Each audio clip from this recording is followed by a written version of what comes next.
He was a chief tax collector and was rich, and he was seeking to see who Jesus was, but on account of the crowd he could not because he was small in stature. So he ran on ahead and climbed up into a sycamore tree to see him, for he was about to pass that way. And when Jesus came to the place, he looked up and said to him, "Zacchaeus, hurry and come down, for I must stay at your house today." So he hurried and came down and received him joyfully. And when they saw it, they all grumbled, "He has gone in to be the guest of a man who is a sinner." And Zacchaeus stood and said to the Lord, "Behold, Lord, the half of my goods I give to the poor, and if I have defrauded anyone of anything, I restore it fourfold." And Jesus said to him, "Today salvation has come to this house, since he also is a son of Abraham, for the Son of Man came to seek and to save the lost." Jesus has a tendency, if you study his life, to be like a faith magnet. What I mean by that is that Jesus always seems to find faith, just like a magnet finds metal. That Jesus sometimes seems to create faith so that people who encounter him, while they begin maybe not believing or only having a little faith, they leave having a much greater faith. And he seems to draw out faith. And he does all of that in unexpected places. That is, he finds faith, he creates faith, he draws out faith from places that we would not expect. And so I want to think with you about the fact that if we were going to start a movement in Jesus' day, we would probably not at all do it the way he did it. If I was going to start a movement and I was Jesus, I would probably go first to, well, we out? It's not even on, okay. Now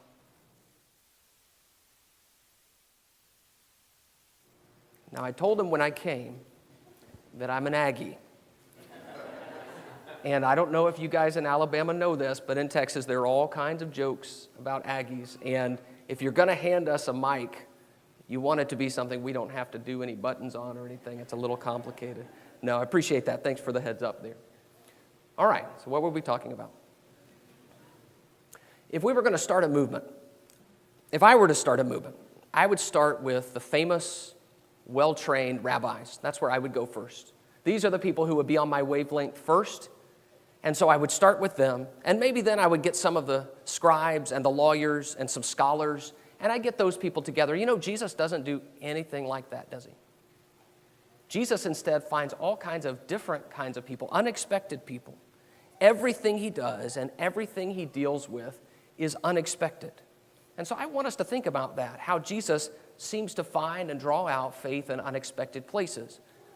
And the two reasons I want to talk about this tonight are because we need to understand that sometimes he will draw faith out of us and create faith in us in unexpected ways. And secondly, I want us to see that we need to be prepared for the fact that faith doesn't come the way we always think it would come. Sometimes it will shock us to see the kinds of people who come to Jesus. Just like if we had been there in the first century, it would have shocked us to see who the people were who ended up coming to Jesus. So let's talk about, I want to cover 4 stories tonight. The first is this man, the corrupt public official, the man called Zacchaeus. Now it says in Luke 19 and verse 2 that he was a chief tax collector and was rich, a chief tax collector. One scholar says this means he was head of the Jericho tax cartel. That gives you a good feel for it. Taxes were notoriously corrupt under the Roman system, and Jews who collected taxes were known to be corrupt because not only are they in collusion with Rome, but also the Roman government would give a certain amount they expected in taxes, and then they just sort of let the tax collectors collect whatever they wanted. So if there was a discrepancy, if you collected too much and Rome only wanted so much, guess what you got? You got the rest. And of course, everyone knows that about tax collectors. That's one of the reasons their names are a byword in the New Testament, is because everyone knows those are people who are cheaters. Tax collectors were not only cheaters, they were universally hated. So again, if you were going to start a movement, how many tax collectors do you think you'd start with? Doesn't seem like a very promising area. Now, Zacchaeus is, in verse 2, a chief tax collector, which means he is up in the organization. He has moved up, he has been promoted. And it also says that he was rich. And so if a chief tax collector is rich, there's one way he can be rich. It is because he is using his position in that way I just described. So when Jesus goes to this man's house, remember we know this little cute story about he climbs up in the sycamore tree. It's not quite so cute when you think about what kind of man this probably was. He wanted to see Jesus, and yet he is a corrupt public official. So in verse 7, it says, when they saw that Jesus was going to Zacchaeus' house, they all grumbled, he has gone in to be the guest of a man who is a sinner. These people know Zacchaeus. In fact, I would say they know him a lot better than you and I do. So, we might, and I've heard people have some differences of opinion about this characterization of Zacchaeus, but I've got to say the people there knew what he was about. They knew where he got his money. They knew how he built his fancy house. They knew him. And they say, of all the people in this town, why would you go to his house? He is a sinner. But Jesus says an interesting thing. He looks up in the sycamore tree and sees Zacchaeus. And it says in verse 5 that Jesus says, Zacchaeus, hurry and come down, for I must stay at your house today. That must is just a fascinating word. If you ever study single words in the New Testament, study that word must, or it is a word that means it is necessary. It is something that's essential for me to do. It's a word Jesus uses all the time as a mission word.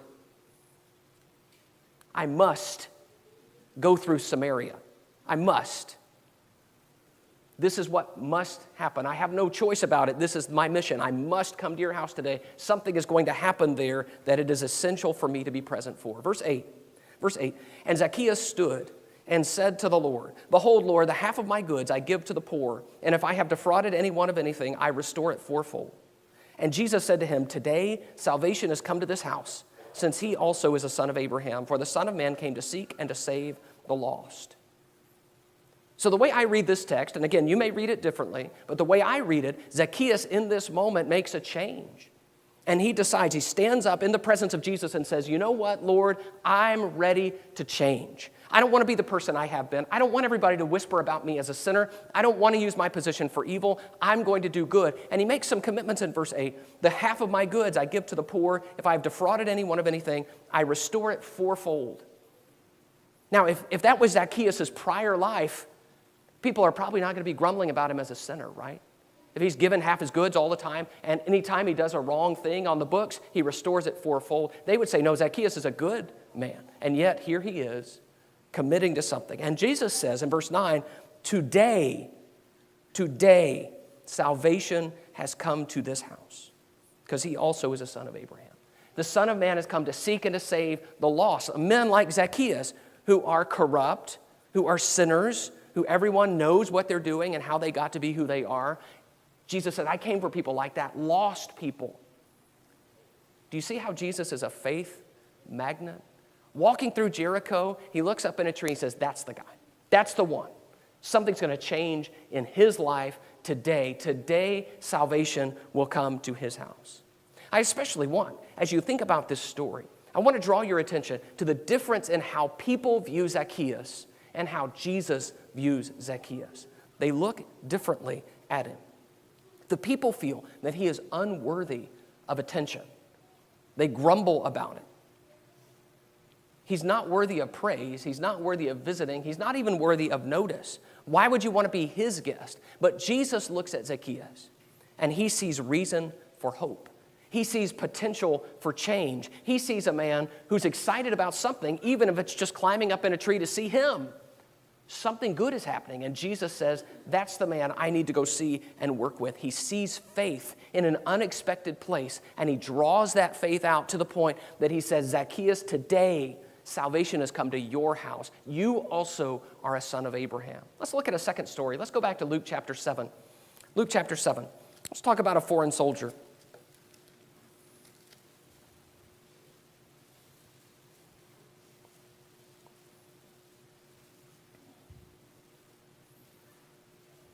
Luke 7 and verse 1. Luke 7:1, after he had finished all his sayings in the hearing of the people, he entered Capernaum. Luke 7:2, now a centurion had a servant who was sick and at the point of death, who was highly valued by him. When the centurion heard about Jesus, he sent to him the elders of the Jews, asking him to come and to heal his servant. And when they came to Jesus, they pleaded with him earnestly, saying, "He's worthy to have you do this for him, for he loves our nation, and he is the one who built us our synagogue." And Jesus went with them. When he was not far from the house, the centurion sent friends, saying to him, "Lord, do not trouble yourself, for I am not worthy to have you come under my roof. Therefore, I did not presume to come to you, but say the word, and let my servant be healed. For I too am a man set under authority, with soldiers under me. And I say to one, go, and he goes, and to another, come, and he comes, and to my servant, do this, and he does it." When Jesus heard these things, he marveled at him, and turning to the crowd that followed him, said, "I tell you, not even in Israel have I found such faith." And when those who had been sent returned to the house, they found the servant well. Now, centurion, as you likely know, is a Roman soldier who was over 100 men in the Roman army, and he is part of the occupying force in Galilee. Just think about the tension that's involved in an occupying force. You are there, the people don't like you, and you don't like the people. Not to mention, there are some significant religious differences, some cultural differences, some language differences between these two groups, the Roman army and the Jewish people. What we wouldn't expect in a situation like this, looking at a man in the Roman army, what we would not expect is a thoughtful, respectful, caring, believing, humble man. We would not expect that. And yet, Jesus seems to find people like that everywhere he goes. Have you noticed? Just seems to draw them out. They come out to him. He is like a magnet for their faith. So in verse 2, it says, a centurion who had a servant who was sick and at the point of death, who was highly valued by him. So that detail, by the way, humanizes the centurion. He's not just a soldier. He cares a lot about his servant. He loves this servant. And so when the servant is sick and at the point of death, he acts to intervene. And in fact, he sends some of the elders of the Jews who have great things to say about him. Isn't it interesting that there is a soldier who the Jews themselves say, this guy, he's one of the good ones. Yeah, I know he's a Roman, I know he's a soldier, but he is worthy to have you do this for him. He built us a synagogue. He is a good man. Verse 6, when he was not far from the house, the centurion sent friends, saying to him, "Lord, do not trouble yourself, for I am not worthy to have you come under my roof. Therefore, I did not presume to come to you, but say the word and let my servant be healed." Now think about that. You know, Jews felt that they did not want to be in the same room with a Gentile because they would be defiled by them. But here is a centurion who says, I am not worthy to come under your roof. You are too great for me. So I'm not even going to presume to come to you. And then he says something that is truly amazing. He says in verse 7, you just say the word and let my servant be healed. Then he explains his reasoning, which, by the way, is equally fascinating. Verse 8, for I too am a man set under authority with soldiers under me. And I say to one, go, and he goes, and to another, come, and he comes, and to my servant, do this, and he does it. See, the reason he thinks saying the word will work for Jesus is because he says, I'm in the army. You know how the army works? You give an order, and it's executed. You say it, and when you say the word, it's as good as done. He says, I'm a man who's under authority, because there are generals above me, but I'm also over some, because I'm over 100 men as a centurion, and I know what this is like. Sometimes people above me say the word, and I have to go do it, but sometimes I say the word, and they have to go do it. But Jesus, I know you're like me. You're under authority, the Father, and you're also over authority. You have others under you. You say the word, and however that works, somehow the world will change in response to your word. Now, that is some awesome faith. In fact, Jesus marvels in verse 9. He says, I've not found faith like this, even in Israel, even among the people of God. They don't know what this stranger, this foreign soldier understands. There is a small handful of times in the Old Testament where you have foreigners who are talked about in a positive way. Just a few of them. Men like Naaman, who after some reluctance becomes a believer in Yahweh God. But most of the time in the Old Testament, foreigners are enemies. They're not to be trusted. They're not to be associated with. You don't marry them. You don't hang out with them. They are not a source of faith. But this man was different. He had unexpected faith. I wonder so many things about this man. I wonder what he knew. I wonder what his past was like. I wonder what interactions he had had with Jesus prior to this. I wonder what brought him to a point where he would make a request like this in this way. But here is what I know. Jesus knows about his nationality, and he honors his faith all the more because it's unexpected. Not even in Israel have I found faith like this. It's amazing to see this from someone like this. So again, you see Jesus drawing out faith from unexpected places. Let's look at a third story in Luke chapter 7. Luke 7, back a couple of pages. Well, actually up one page in Luke 7. And this is the story of a notorious woman. Luke 7 and verse 36. We read a little of this in this morning's lesson as we talked about grace. Luke 7 and verse 36, it says, one of the Pharisees asked him to eat with him. And he went into the Pharisee's house and reclined at table. And behold, a woman of the city who was a sinner, when she learned that he was reclining at table at the Pharisee's house, brought an alabaster flask of ointment. And standing behind him at his feet, weeping, she began to wet his feet with her tears, and wiped them with the hair of her head, and kissed his feet, and anointed them with the ointment. Now when the Pharisee who had invited him saw this, he said to himself, if this man were a prophet, he would have known who and what sort of woman this is who is touching him, for she is a sinner. Now this woman is an uninvited guest to the supper. Nobody asked her to be here. She just sort of wanders in. And we know a couple of things about her. In verse 37, it says, this is a woman of the city who was a sinner. And then verse 39, the Pharisee thinks she is a sinner. Most scholars believe that this is a reference to prostitution, that she was a sinner who was known in the city because of the style of her sin, the type of sin she was involved with. Luke identifies her as a sinner. Simon identifies her as a sinner. She was notorious. But notice what she is doing and what is happening. She is weeping. She is anointing Jesus' feet with ointment. This is a hard scene for me to picture because I always struggle with picturing how these ancient Jews ate. If you've ever studied this, you know that they reclined at table, which, I don't know, I guess I'm too busy eating to be leaning back. But Jesus has his feet behind him. She is over his feet, and she is weeping uncontrollably to the point that her tears are drenching his feet. And then she takes her hair and wipes his feet. And then she takes ointment and anoints them and kisses his feet. Just imagine you're at this dinner with all these Pharisees and religious leaders, and here is this woman who is notorious, and she begins to make a scene. And the room begins to fill with the smell of this ointment. And I just picture, that the conversation sort of stops as everybody kind of looks at the woman and then looks at Jesus. Is he going to say anything? What's going on here? One of the most interesting parts of this story is when Jesus asks in verse 44, do you see this woman? Which I think is hilarious. Everybody saw this woman. Everybody knows what's going on. She's making a scene. So I want you to think about what is propelling her to come in where Jesus is and to weep over him. Jesus responds to this by telling a story. In verse 41, he says, a certain moneylender had two debtors. One owed 500 denarii and the other 50. When they could not pay, he canceled the debt of both. Now, which of them will love him more? Simon answered, the one, I suppose, for whom he canceled the larger debt. And he said to him, you have judged rightly. So I hope you get that story. He says, basically, the person who's forgiven a bigger debt is going to love the person who forgave them more than the person forgiven a smaller debt. Verse 44, then turning toward the woman, he said to Simon, do you see this woman? I entered your house. You gave me no water for my feet, but she has wet my feet with her tears and wiped them with her hair.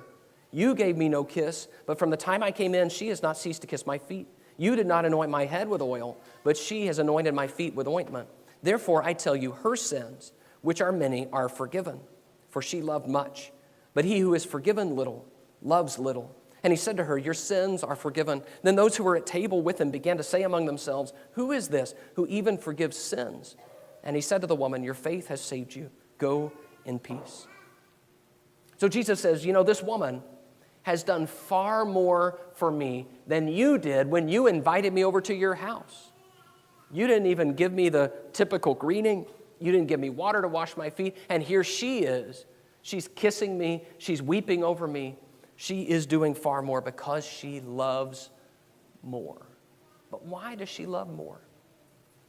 Because when you've been forgiven a lot, you love a lot. When you feel that what you've done is so bad that there's no way out, and yet God says, no, I forgive even you, it motivates you in a deeper way than someone who feels like their sins are just not that big a deal. That's the difference between Simon and the woman.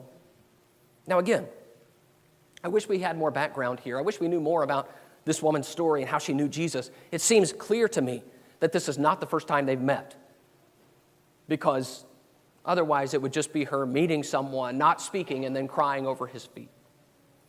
He also talks to her about how she has been forgiven. But the main draw here seems to me to be that Jesus treats her as if she is still lovable, even though she has sinned greatly. I want you to hear that. She's still worthy of love. She's still worthy of attention. He still accepts her faith, even though she has sinned greatly. And when we love people that way and treat them that way, faith can blossom. If you can look past just the facts of what someone has done to the heart behind the person, faith can grow. Simon, the Pharisee, meanwhile, has no love for Jesus, no concern for him at all, and the reason is he doesn't feel like he needs forgiveness. And it's very hard for faith to grow when we don't feel much need for God and what he offers us. And so you end up with the exact opposite of what you would expect, right? You would expect between a Pharisee and a woman who's a prostitute that one of them's going to have faith and the other won't, but you would get it exactly wrong. Instead, it is the Pharisee who has not enough faith and this notorious woman who pleases Jesus. Let's look in Luke chapter 9 and see this fourth story. Luke 9. I want to talk about the renegade exorcist. Luke chapter 9. I want to read beginning in verse 46. Luke 9 and verse 46. It says, an argument arose among them as to which of them was the greatest. But Jesus, knowing the reasoning of their hearts, took a child and put him by his side and said to them, whoever receives this child in my name receives me, and whoever receives me receives him who sent me. For he who is least among you all is the one who is great. John answered, Master, we saw someone casting out demons in your name, and we tried to stop him, because he does not follow with us. But Jesus said to him, do not stop him, for the one who is not against you is for you.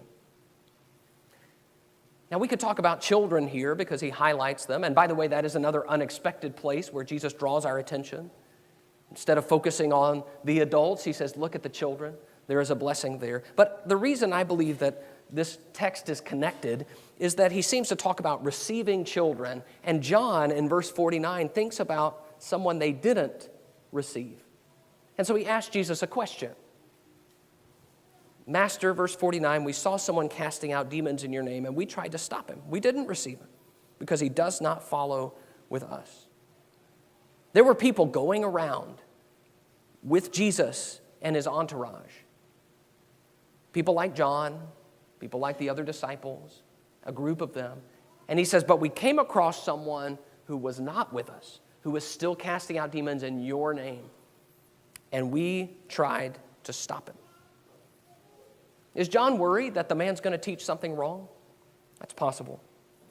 That in some way he's going to damage Jesus' name or Jesus' cause because he's doing his own thing? That's possible. Did he encourage him to follow with them, but the man refused and said, no, I'm going to do my own thing? We don't know the story, but what we know is something's going on with this man, and John is presenting this as a confusing situation to Jesus. What should we do here? Verse 50. But Jesus said to him, do not stop him, for the one who is not against you is for you. Jesus seems to be aware of the situation. By the way, Jesus probably knows who the guy is and what his story is in ways that John does not. But he simply says, John, your assumption is wrong. Your assumption that this guy is not doing the right thing. To assume that someone who doesn't follow with us is not following Jesus is incorrect. Because Jesus can raise up disciples from unexpected places and in unexpected ways. This is, again, not what we would expect. It's not what the disciples expected. You can see their confusion. How could this be? We would expect everybody will need to be taught by Jesus, that they would all need Jesus' stamp of approval, especially before they're going to cast out demons. I mean, how do they even do that? We don't know. We would expect that they would need to walk with the disciples and learn directly from Jesus, that they would need to work together. But that's not what Jesus says. He does not say, yeah, get them into the group. They need to walk with us. Instead, he says, no, do not stop him. You know, sometimes Jesus does this. Sometimes he adopts people into his entourage, and sometimes he says, you stay where you are and do my work. Like to the Gadarene demoniac, who after his many demons are cast out, he wants to follow with Jesus, and Jesus says, no, you go home, and you tell them what happened to you, what the Lord has done for you. Or the woman at the well that we talked about this morning. She goes to her city and tells the people of Sychar about this man who told me all that I ever did, and many come to faith through her. Sometimes he leaves people like this guy, whoever he is, to go do that work in the way that just he and that guy seem to know about. Somehow he's doing the work of Jesus. He's not against him, but for him. I've got to tell you, that's unexpected. I did not expect that Jesus would work that way, and yet here he does. So what do we make of all of this? I've given you 4 stories. I hope you see the thread that very often Jesus seems to draw out and raise faith in people in unexpected places and unexpected ways. I want to leave you with just a few thoughts, and we'll be done. The first thing I want you to see is that these stories help us broaden our vision of God's work. When we talk about expectations, which is our theme tonight, faith in unexpected places, what we're really talking about is how we think about God, what we expect God to do, what we expect God to be like, how we expect God to come across to us. And we just have to remember that our expectations of God can be wrong, and that very often they're far too small, that God is bigger than what we think of him. And we need to broaden that sense of who God is and what he can do. We just don't expect God to work in people who are corrupt and sinful, who are notorious, who are foreign, who are different, who are outside of our group. And Jesus says, broaden your perspective, broaden your vision. We need to remember that God's work is not dependent on us. That God will get his work done whether we do it or not. Now, that doesn't mean that there will be no consequences for us if we refuse to do God's work. What it means is God's not going to be limited by my disobedience or my inaction. He's bigger than that. That would mean that I am limiting God. Our vision has to be bigger than that. We need to remember that God can reach unexpected people, people that you and I would not expect to respond. He does it all the time. Jesus does it all the time. And if you were to ask, if you polled the disciples, what do you think of Zacchaeus? What do you think they would say? Why are we going to his house? If you polled the disciples and say, hey, what do you think about that centurion? Do we really have to talk to him? If you were to poll the disciples, every one of them would say, I'm not so sure about this Jesus. And yet here is Jesus saying, you need to listen to me instead of telling me what you are expecting. We need to remember that God's work is not limited to us. This is Jesus' statement in John 10 and verse 16. He says, I have other sheep that are not of this fold. I must bring them also, and they will listen to my voice. So there will be one flock, one shepherd. I believe here he's talking about Gentiles. But what a fascinating idea that is. He says, I've got some sheep. They're not Jewish sheep. They're a little bit scattered. And I've got to go find them and bring them so that there will be one flock and one shepherd, which is the fulfillment of a number of Old Testament prophecies. Isn't that interesting? God's been at work even among the Gentiles. That's the idea. He is not limited to us. So what I am encouraging in us is that we broaden our sense that God is who he is. Can I say a little bit about how that plays out, at least in my experience in our time? Very often I hear Christians talk about how dismal the outlook is for churches in our day. Sometimes that'll be a statistical thing. Our young people, we talked yesterday about the facts about what happens as young people transition into adulthood, and that many of them lose their faith. And there are some sobering statistics about that. And sometimes people will talk about that, and they'll say things like, nobody's interested in the gospel anymore. Sometimes they'll talk about, back in the day, we would have, month-long meetings, and people would come every night. Now you can't get people to come to a meeting for this or that. Do we not remember who we're dealing with? This is God. Is His word somehow going to not work in 2024?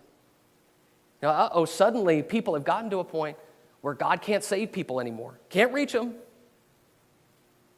Do we really think that when Jesus says, "You're Peter, and on this rock I'll build my church, and the gates of death will not prevail against it," that somehow now the gates of hell, the gates of death are going to prevail? Sorry, we just live in a bad time.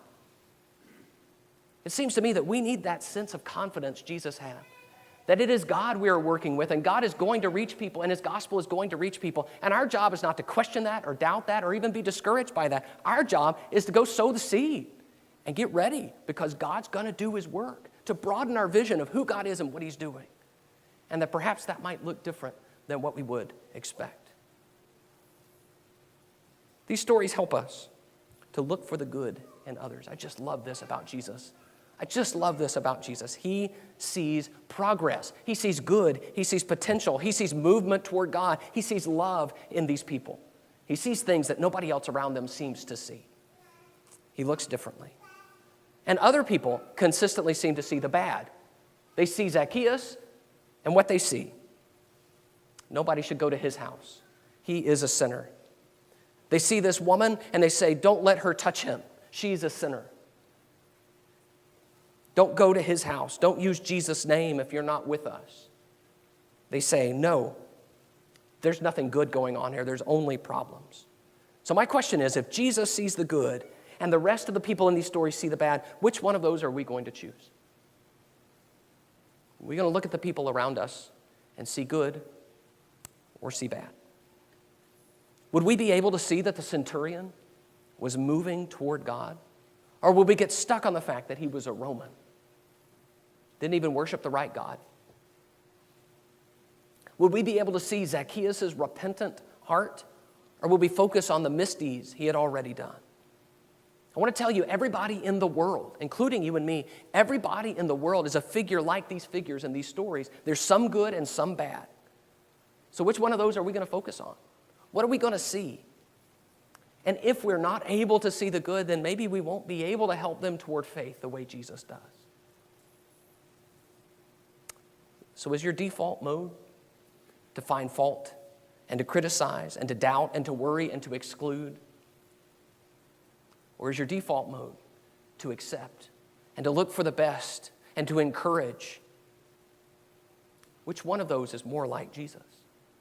These stories help us look for good in others. And finally, these stories help us engage rather than shun people. I want you to notice that in all these stories, there's some distance between Jesus and the people. Don't go to Zacchaeus' house. Keep your distance. The centurion feels unworthy to even come to Jesus' roof. There's a distance between them. The woman shouldn't be touching Jesus. There's a distance that should be there. The exorcist is not allowed to keep exorcising demons. There should be a distance between Jesus' people and him. And yet, in each case, Jesus takes a step toward the person rather than away. Every time, he engages them rather than shunning them. This is Jesus' default. Jesus goes into Zacchaeus' house. Jesus approaches and praises the centurion. Jesus engages the woman. Jesus vindicates the exorcist. He engages rather than shunning. Do you see that in Jesus? If our only settings are I'm in complete agreement with this person, or else I'm going to shun them, if those are our only two settings, then we're going to miss people like these, who are coming to faith, but maybe they're not quite there yet. They're coming to faith, but maybe they're not quite on our wavelength about their culture. They're coming to faith, but maybe they're not quite there yet, and so they're still living some things that they shouldn't. They're coming to faith, but they still have questions and doubts and worries. They're coming to faith, but they still have some baggage. They're coming to faith, but they're not doing it exactly the right way. And if our only settings are I can either be in complete agreement with you or you have nothing to do with me, then we're going to miss those people. But Jesus does not. He engages them rather than shunning them. I just wonder how many people are trying to come to faith in Jesus, but they have same-sex attraction. They're trying to come to Jesus, but they have tattoos and a drinking problem. They're trying to come to Jesus, but they're divorced and lonely. They're trying to come to Jesus, but they're mistrustful of other people because they have a deep set of scars, some physical and some emotional. They're trying. The question is, what response will they get from us? Will we engage them, or will we shun them because in some way that doesn't fit what we would expect? It is easy for us to shun. In fact, it might even be more comfortable for us to shun, but it's more Jesus-like to engage. Please don't misunderstand me. I'm certainly not saying that we just wink at sin and say sin is not a big deal. What I am saying is, if we're going to deal with sinners, we already know they're going to be living a life of sin. But how can we call them out of it? How can we encourage them and become close to them so that we can share the gospel with them if all we do is stay away? Jesus engages rather than shunning people. And so he draws out faith from unexpected places. So our job is to be like Jesus, to have that broader vision, to look for the good, and to engage rather than shunning people. Jesus draws out faith. I want you to think about that picture, Jesus as a faith magnet. And then I want to ask you, how do you measure up to that? Do you feel the same way about yourself? That when people are around you, they're drawn closer to God? That you bring out the best in people, that you see the best in people? That you step toward them rather than away from them? How much are you following in those footsteps of Jesus? Something to think about. And if there's a change that you need to make, I encourage you to let this week be a time where you ask yourself those hard questions and make those hard changes. So our job is to watch for Jesus and to celebrate and to encourage the faith he produces in unexpected places. Thank you so much for your attention tonight. This is the time of our service where we want to offer an invitation. Right? We're doing an invitation tonight. I want you to know there's a reason we do this. It's because as we sit and listen to God's word, sometimes these words sting us. And we hear, I need to make a change. I'm not what I should be right now. And so this is a time where, as a group, we let it be known that, yes, we understand we are also convicted by the word. And we want you to know we want to help anyone here who is ready to take a step toward the Lord, who is ready to give their life over to Jesus, to be baptized into Christ, have their sins washed away, who is ready to confess some problem in their life and have us pray with you and help you with that. We want this to be a time where you draw closer to the Lord. So if we can help you, we invite you to come to the front as we stand and sing to encourage you.